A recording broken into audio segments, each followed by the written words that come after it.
आज हम भगवत गीता से डेली गाइडेंस देखेंगे कि आज के लिए कौन सा गाइडेंस निकल करके आया है।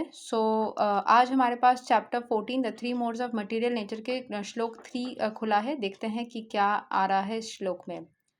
ममा योनिर्महद्ब्रह्मा तस्मिन् गर्भां दध्यामि अहं सम्भवा सर्वा भूतानां तातो भवति भारता।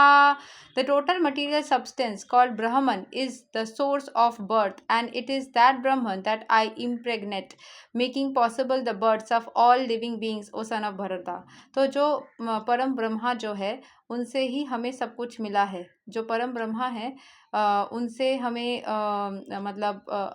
उन्होंने सारे सृष्टि को क्रिएट किया है या सारे दुनिया को क्रिएट किया है।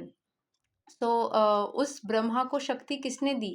उस ब्रह्मा को शक्ति परम ईश्वर श्री विष्णु ने, परम ईश्वर कृष्ण ने दी।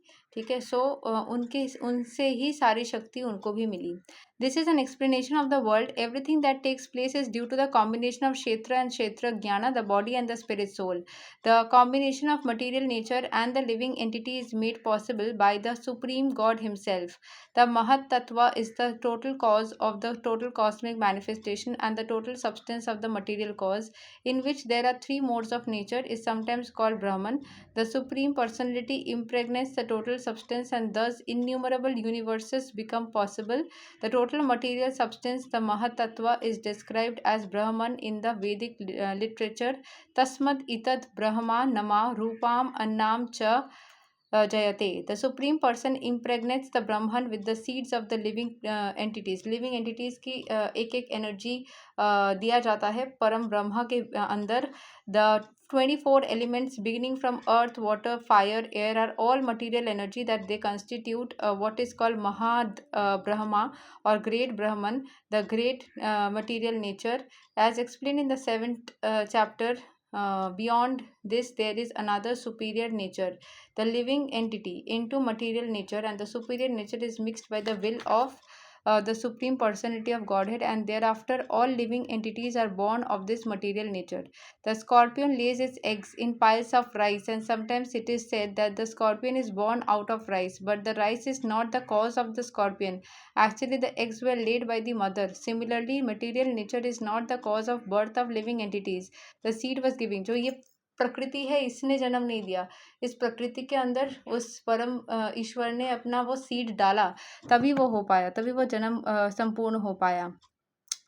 And they only seem to come out as products of material nature. Thus, every living entity, according to its past activities, has a different body created by the material nature, so that the living entity can enjoy or suffer according to past deeds. देखो कौन से parents साथ में आएंगे और कौन से parents उस सोल को शरीर का धारण करने का, शरीर बनाने का जरिया बनेगा, वो किसी को पता नहीं है। वो कर्म के हिसाब से। देखो किसी का मान लो कोई पर्टिकुलर आई कलर है, तो मान लो फादर का आई कलर ग्रीन है, मदर का ब्राउन है, बच्चे का हेज़ल हुआ।